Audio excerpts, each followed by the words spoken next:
You may know that when I was in Bangkok, I didn't really. Well, no, it did influence my decision on where to stay.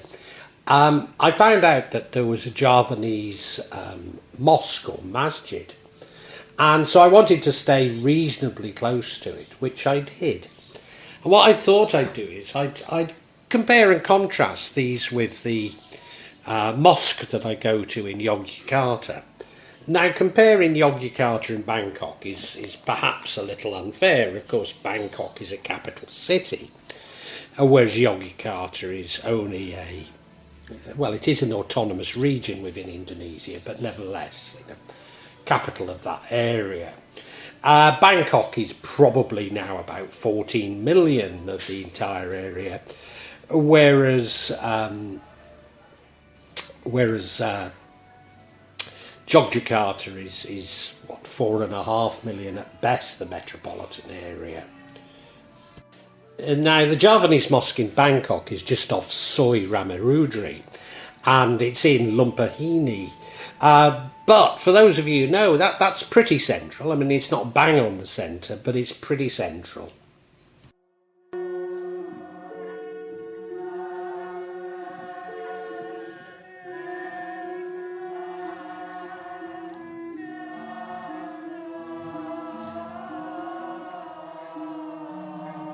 The masjid or mosque in Yogyakarta that I want to show you, which is very similar as you're about to see, is off Jalan Jenderal Sudirman, which is one of the major routes going out of Jogja.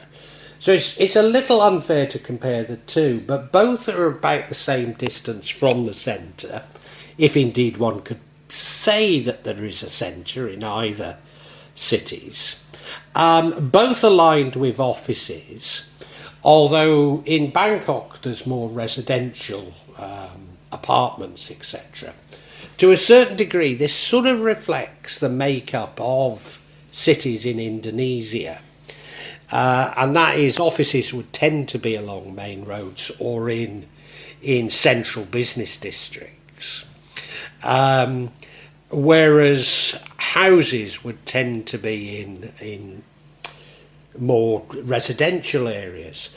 Now, it sounds like there's zoning in Indonesia, and nothing could be further from the truth. We'll maybe touch on that in a minute. So, whilst you might say, well, it's not a fair comparison, I don't think it's actually a bad comparison. But clearly you can see this street in Jogja is much wider than the street that you access the mosque from in Bangkok. So, there's some similarities and there's some major differences.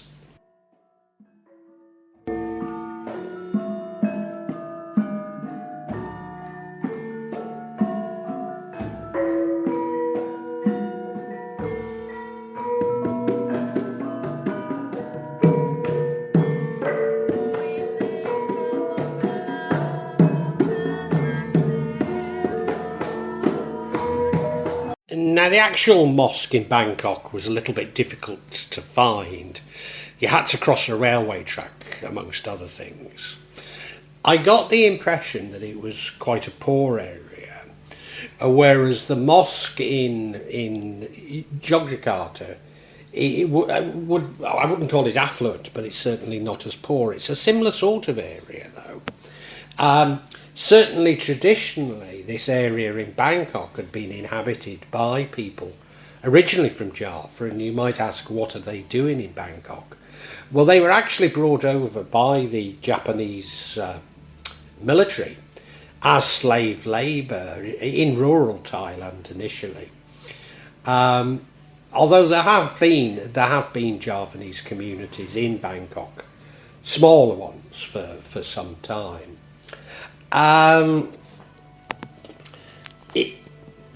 Although I say this, I get an impression it's something of a poor area in Bangkok. It's quite rare to find areas like this in Bangkok. Most people now have moved into apartments, which don't really exist in Yogyakarta. Clearly they do in Jakarta, and Jakarta would be a better comparison. But because this was a Javanese mosque, I wanted to show you Yogyakarta. And certainly, while this area might look very down at heel, you would find much worse looking areas in Jakarta, and indeed much dirtier.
Now, as I say, maybe it's a little bit of an unfair comparison. This kampung, as it would be called in Indonesia or in Yogyakarta, is, well, it feels particularly nice, it feels particularly smart. But it's still a kampung. I mean, it's still a similar sort of place to that I'm comparing it to in Bangkok.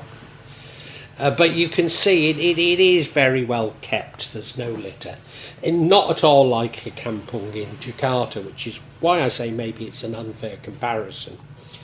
But you'll see how people go about their daily lives here. You can see the sort of narrow streets of the similar things. And you'll see me passing the mosque or masjid, and I'd like you to compare this to the one that you're about to see in Bangkok, because there's an absolutely remarkable similarity between the two.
So here's the Indonesia Masjid in Bangkok, and you can see it's so similar to the one in Yogyakarta.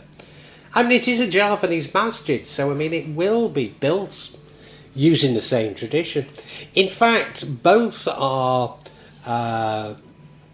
adopted by NU, which is Nahdlatul Ulama, which is the main Islamic organisation within Indonesia. So they're both part of the same category of Islam, if you like, which always uses these green colours. So I suppose it's unsurprising that you do see these similarities, but I do find them absolutely uncanny.